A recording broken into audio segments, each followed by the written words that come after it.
Bonjour à tous et bienvenue dans la nouvelle lune du 16 août 2023 qui va avoir lieu à 11h38 heure de Paris. Nous l'avons vu, le mois d'août 2023 n'est pas avare d'événements. Il y a beaucoup de choses qui se passent au niveau astrologique et du coup j'essaie de faire le plus possible de vidéos pour vous donner un éclairage sur cette période qui est un petit peu compliquée pour un certain nombre d'entre nous.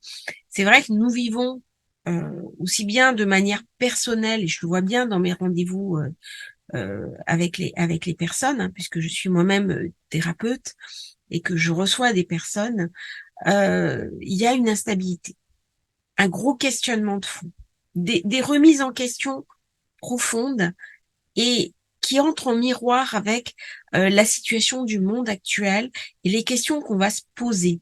Alors c'est vrai que quand on regarde un petit peu certaines vidéos d'information, c'est quand même inquiétant. Et l'astrologie vient aussi nous éclairer, nous donner des pistes, nous rassurer ou alors nous interroger sur des risques potentiels. Donc cette nouvelle lune, chaque fois qu'il y a une nouvelle lune, c'est un R à Z. On est invité à recommencer quelque chose, à se réinscrire dans un nouveau processus. C'est quelque chose qui vient germer, qui vient se manifester en potentialité. C'est-à-dire, c'est le moment de planter la graine. La graine qui va vraiment s'épanouir à partir de la pleine lune. Donc, c'est le moment idéal pour commencer des projets. Sauf que là, c'est la lune du 16 août, donc une période de vacances, une période d'attente, une période de retrait, et une lune qui vient se coller au soleil qui est en lion, le lion qui est un signe de feu, donc un signe de passion, d'extraversion, un signe royal, un signe qui met l'accent sur les émotions, sur le côté création à soi-même. Bon, j'ai fait plein de vidéos sur le lion. Euh, c'est une nouvelle lune où on nous demande de se faire confiance. Qui de la lune et du soleil, qui de l'intraversion ou de l'extraversion va dominer cette nouvelle. Et quand je vois cette nouvelle lune, il y a plusieurs chocs qui m'interpellent. Il y a d'une part cet amas en Lion avec Vénus, Lune, Soleil, Lune noire, carré décroissant d'Uranus. Donc là, je suis dans un aspect qui est dur. Il va y avoir, je pense, des mouvements brusques, aussi bien dans nos vies. Et c'est intéressant que vous regardiez le Lion. Est-ce qu'il contient des planètes dans votre thème de naissance et à quelle maison il correspond? Et c'est dans la maison où le lion est activé dans votre thème de naissance que cette nouvelle lune va venir vous questionner, va venir poser un certain nombre d'événements. Est-ce que ça va être vécu sur un plan intérieur, notamment si c'est la maison 1, ou est-ce que ça va être vécu sur un mode plutôt extérieur, c'est-à-dire des manifestations et des événements? Première chose, l'amas, carré décroissant d'Uranus, la lune noire. Deuxième chose, Mars, cuspide de la maison 12. Et troisième chose, la maison 1. La maison 1 se trouve en balance. C'est un signe a priori doux, euh, affable, amable. La diplomatie, Vénus, Vénus qui est toujours rétrograde, donc en position d'intériorisation. Qu'est-ce que je vois à l'ascendant? Première planète, c'est Cérès. Alors on va s'attarder un petit peu sur Cérès, d'autant que Cérès est conjointe au nœud sud. Donc pareil, regardez dans votre thème de naissance, pour ceux qui le connaissent, dans quelle maison cet aspect Cérès conjoint au nœud sud va jouer. Qu'est-ce que ça représente, Cérès? Eh bien, c'est une astéroïde féminine, voire féministe.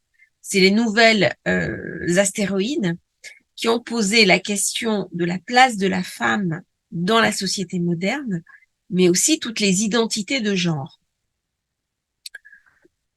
Il y a donc des questions au niveau sociétal sur les places du féminin, du masculin, qui vont être amenées par Cérès. Comme si il y avait soit un retour en arrière des mentalités, ou alors qu'on regarde ce qui s'est passé avant pour ne pas reproduire les événements. Cérès au nœud sud, c'est aussi la graine, les récoltes, la moisson. Nœud sud, c'est pas une excellente. On dit quand une planète est au nœud sud, elle se charge plutôt de négatif. On voit bien dans le conflit avec la Russie que l'enjeu se passe au niveau du grain, au niveau de la récolte, au niveau des stocks de graines qui ont été bombardés. Quelles conséquences sur ma vie, vous allez me dire? Eh bien, c'est l'inflation. C'est-à-dire, c'est la capacité à se nourrir, à faire vivre sa famille, à remplir son caddie, pardon. Il est un peu tard, et en plus, je suis dyslexique, et des fois, j'ai tendance à confuser, à mettre un mot à la place de l'autre. C'est handicap, je suis dyslexique. C'est comme ça. Cérès, nœud sud, elle vient nous questionner sur l'inflation. D'autant qu'Uranus est en taureau. Taureau, c'est l'argent. Est-ce que je vais arriver à équilibrer mon budget? Cérès au nœud sud, elle vient nous raconter des conditions de vie qui peuvent devenir plus précaires au plan global, pas uniquement au plan individuel. D'autant que Vénus, qui domine la balance, se trouve quand même carré à Uranus. Donc, je l'avais dit dans une vidéo précédente, à mon avis, l'inflation, c'est pas fini. Je pense qu'il va y avoir des événements dans l'été qui vont avoir des conséquences lourdes sur notre vie quotidienne. Vénus carré Uranus. Alors là, c'est le moment idéal pour faire des rencontres. C'est le moment idéal pour se séparer. Il va y avoir des crises de couple. Et en même temps, il va y avoir des coups de foudre. Autant que Jupiter va pousser maintenant vers Uranus. Il va donc faire enfler le processus. Vénus, elle est rétrograde. C'est-à-dire, Vénus, elle a envie de penser à son image d'amour dans cette logique-là. Et pourtant, elle a envie de rejoindre quelque part le couple solilunaire où le père et la mère sont en union. Hein, le soleil rencontre la lune, c'est les deux principes yin et yang. Bah, eux aussi, ils sont carrés avec Uranus. C'est-à-dire qu'il y a quelque chose qui ne matche pas. On a envie de quelque chose, mais ça ne se rencontre pas. Alors, dans le thème de la révolution solaire, on est en maison 10, on est sur la réussite, sur l'élévation, et on est quelque part, à titre personnel, invité à questionner nos réussites et ce que nous faisons de notre vie, nos projets de vie. Sur un plan plus global, c'est les échecs des pourparlers de paix.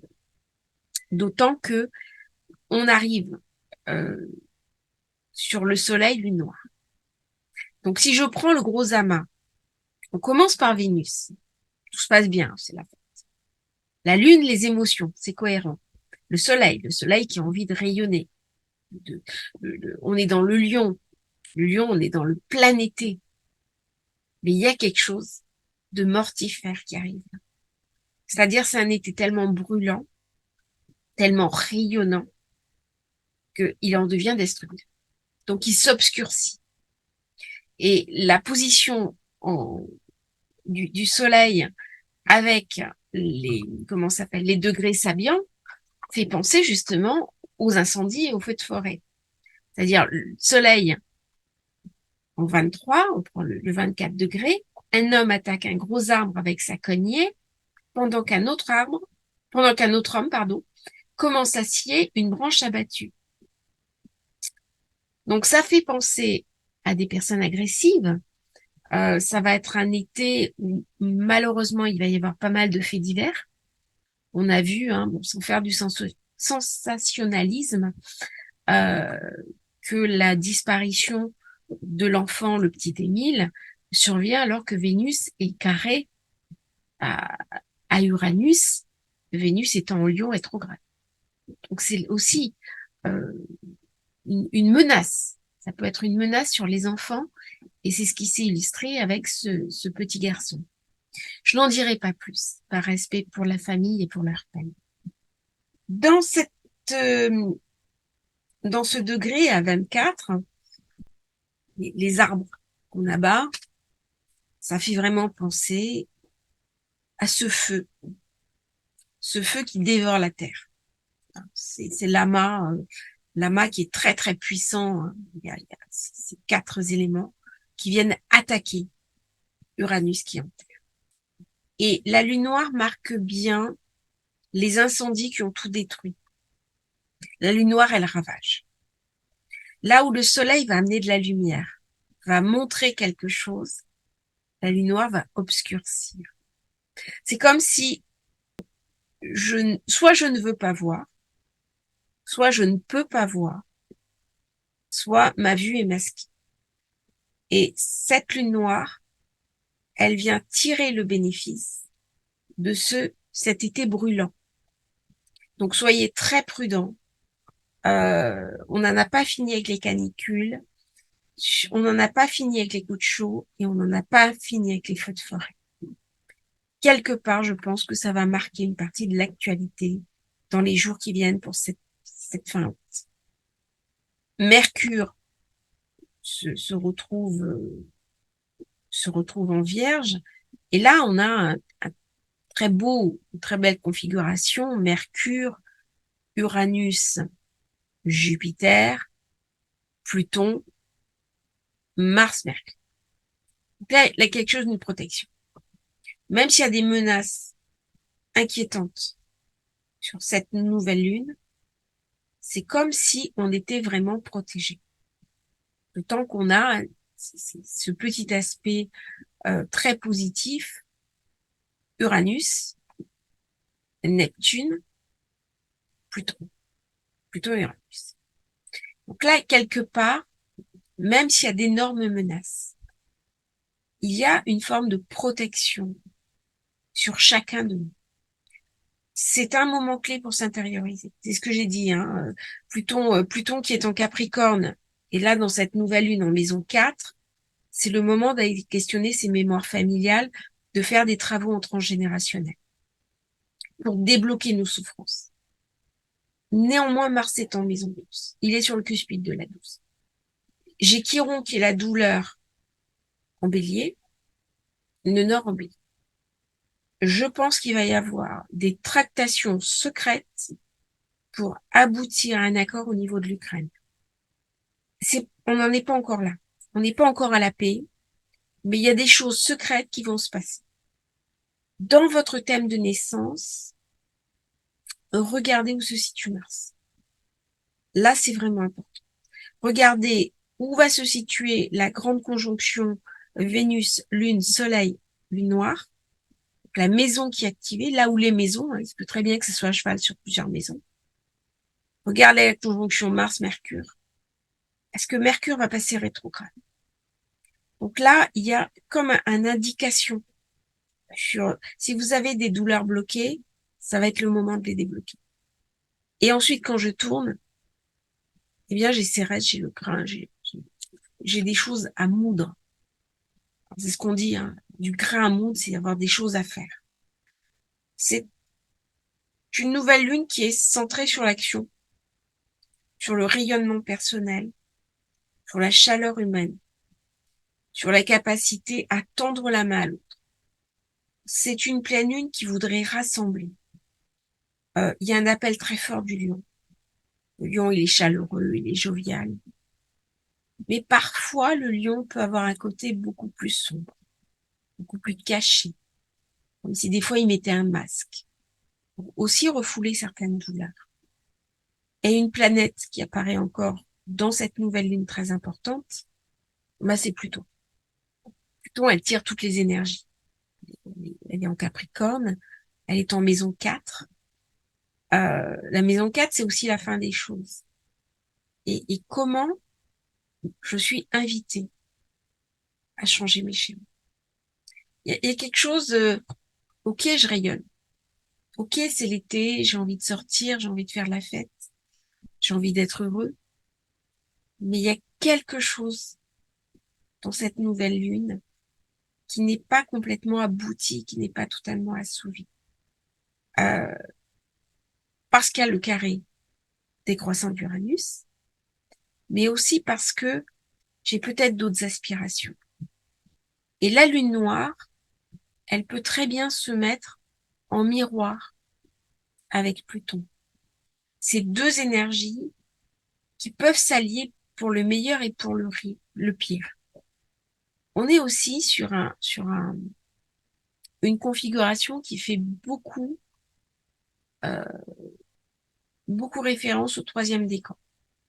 Donc, je pense que les lions, par exemple, troisième décan, vierge, troisième décan, capricorne, troisième décan, poisson, troisième décan, bélier, troisième décan, euh, taureau, troisième décan, vont avoir plus d'action, plus de mouvement que les personnes des autres décans. On arrive à quelque part, on a beaucoup de planètes comme ça, en fin, passé 20, euh, 20 degrés, il y a quelque chose d'un cycle qui se finit. Et on attend le nouveau cycle. Il n'est pas encore là. Il est en préparation. Alors, c'est valable en mondial, c'est valable aussi à titre personnel. Quels sont les schémas qui sont obsolètes dont je dois me séparer? Quel est ce nouveau que je vais accueillir? Comment faire la place au nouveau qui vient? Donc, il y a une rupture, hein, c'est des défis de création, de créativité, d'affirmation. C'est aussi un rapport au féminin qui va mettre en œuvre tout ce qui est les énergies yin, qui se yangifient. Et là, on va voir peut-être des grandes figures politiques féminines prendre le leader. On va peut-être beaucoup plus les voir dans les semaines qui viennent. Euh, Cérès, c'est aussi la police, la cité. Mais nous avons ce nœud sud qui est en maison.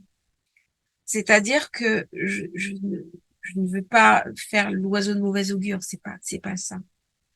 Mais c'est une lunaison qui invite à réfléchir à notre passé, qui invite à réfléchir à nos actes, qui invite à réfléchir à ce que nous sommes et ce que nous voulons faire de notre vie. Il y a quelque chose, une histoire du sens, mais pas un sens projeté sur l'avenir.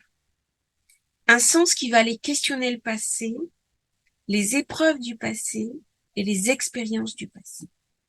Et c'est à ce titre-là, quand on est apte à regarder ses ombres intérieures, parce qu'on a questionné son passé, parce qu'on l'a affronté, eh bien, à ce moment-là, on peut se projeter sur l'avenir.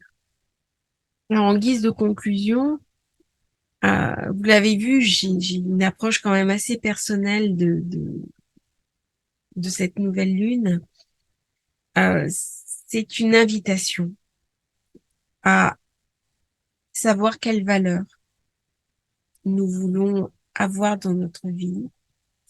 Euh, En regardant le passé, on voit les événements, hein, ce qui se passe en ce moment, par exemple au Niger, où la France vivait sur quelque chose d'ancien et visiblement ça lui est supprimé. Et ça va mettre en difficulté certains intérêts de la France. Alors, je vais pas faire de la géopolitique, hein. L'idée, c'est de prendre un événement et de l'analyser au niveau astrologique. Eh bien, à titre personnel, ça va être pareil.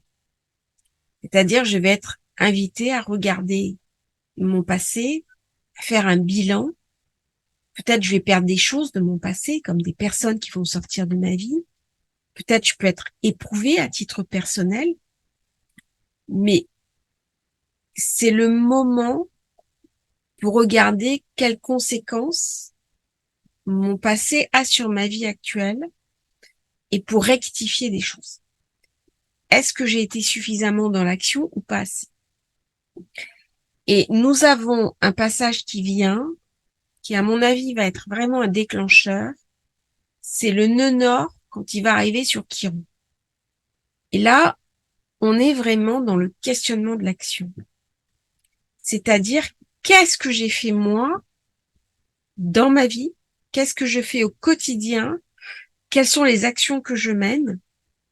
Et ces actions, c'est dans la maison où vous avez le nœud nord qui va rejoindre Chiron.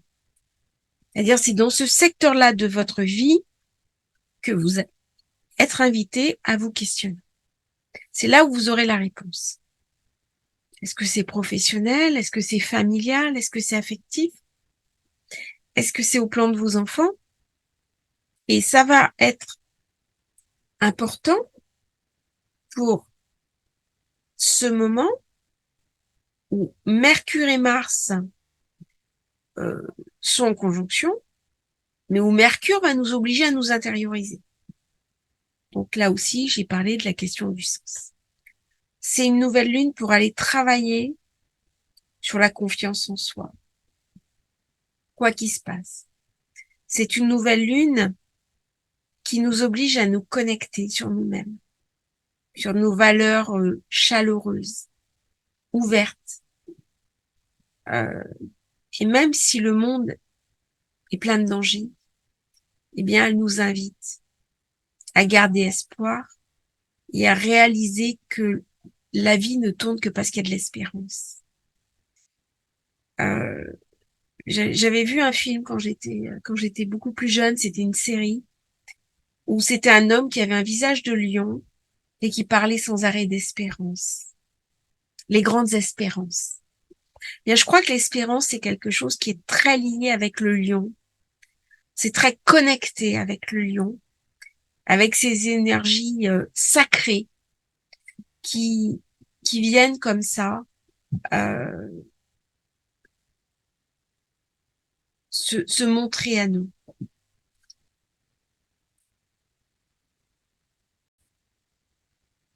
Alors, pour finir sur une note un peu plus symbolique, le lion, c'est un signe généreux, c'est aussi un grand symbole royal de rayonnement, de pouvoir, de majesté, mais dans une forme trop poussée. Ça peut être aussi le dictateur, celui qui va abuser de son prestige. Ça fait penser aussi je dirais, à cette société coupée en deux avec les très riches d'un côté, qui sont vraiment une minorité, où c'est très léonien, très léonin, où on montre les objets qu'on possède, où il y a quelque part un culte de l'objet, et toute une frange de la population en face, en verso, qui est quelque part exclue de ces privilèges. Ça, c'est d'un des aspects euh, de négatifs du lion. Le lion, c'est aussi un grand symbole mystique de sagesse, ses côtés positifs. C'est un des symboles de Shiva, de Bouddha. On m'avait mis une note d'ailleurs en parlant de Saint Jean l'évangéliste. Bien sûr, hein, c'est aussi une des représentations de Jésus. Mais enfin Jésus en tant que maître ascensionné, en tant qu'avatar. Si on va dans la symbolique, hein, très précise. Mais le lion, c'est aussi celui qui peut représenter l'inverse. C'est-à-dire que s'il va s'obscurcir, c'est le mauvais côté euh, d'orgueil absolu, d'orgueil dévorant, et dans la forme la plus poussée, ça peut être l'antéchrist. Donc il y a quelque chose d'autant qu'il y a cette lune noire qui l'a rendu. Et c'est important justement de rester connecté avec la lumière. Euh, si on fait de l'astrologie, si on fait d'autres choses, hein, il n'y a pas que l'astrologie. Moi, je fais aussi pas mal d'autres choses. Hein. Je le dis, j'ai aussi une autre petite chaîne YouTube. Mais si on fait de la méditation, si on fait de, de, de la numérologie, enfin, tout ce qui est dans le domaine mystique, ésotérique, on va chercher à s'intéresser à la spiritualité, où on va chercher à avoir des réponses aussi pour mieux vivre notre vie, parce que c'est l'un des buts de l'astrologie, eh bien, on va être invité à se questionner sur l'éthique de notre vie, qui est une valeur profondément inscrite Lion, ou le manque d'éthique. Et est-ce que je suis alignée sur mes valeurs? Le lion, il vient questionner la valeur. Autant le taureau vient questionner la richesse, autant le lion, c'est une question de valeur. Et donc, si je me reconnais moi-même comme ayant de la valeur, je peux avancer dans la vie avec cette idée de la valeur. Et donc, je peux m'ouvrir à des choses comme l'opulence, l'abondance, la richesse. Je peux accepter un meilleur salaire. Je peux ne pas me saboter. Et tout ça, c'est le lion qui vient raconter ça. C'est cette grande conjonction. Merci d'avoir écouté cette chaîne. Merci de m'avoir suivi. Belle nouvelle lune à tous. C'est le moment pour ensemencer des projets et pour vous autoriser à réussir parce que vous le méritez. Belle soirée à tous, belle journée à tous et belle découverte.